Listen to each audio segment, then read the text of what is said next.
కనుమ పండుగ నాడు దురదృష్టకరమైన రోజుగా పరిగణించుకోవాలి.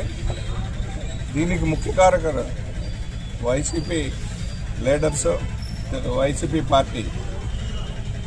ఎందుకంటే పచ్చని కుటుంబంలో చిచ్చురేపి ఒక జీవిని నిర్దాక్షిణ్యంగా చంపిన వైసీపీ నాయకుల్ని ఏమని అనాలో అన్నది ప్రజలు కూడా గ్రహించాలి.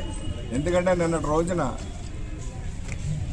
అల్లిపూడి గ్రామంలో లాలం బంగారయ్య అనే వ్యక్తిని, చిన్న వయసు, అన్ని కలిపి 30-35 సంవత్సరాలు ఉంటాయి, ఆ వయసు గల ఒక అబ్బాయిని తెలుగుదేశం పార్టీకి కార్యకర్తగా మంచి యువనాయకుడిగా ఎదుగుతున్న తరుణంలో వైసీపీ ఎలాగన్నా మట్టుపెట్టాలని పథకంతో ఈ పండుగను ఎంచుకున్నారు.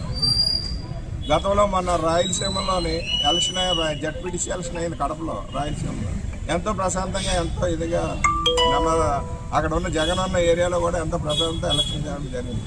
కానీ మన తుని నియోజకవర్గం చూస్తుంటే అటు అధికారం ఉన్నప్పుడు ఆంధ్రజ్యోతి విలేకరు ఖాతా సత్యనారాయణ చంపారు.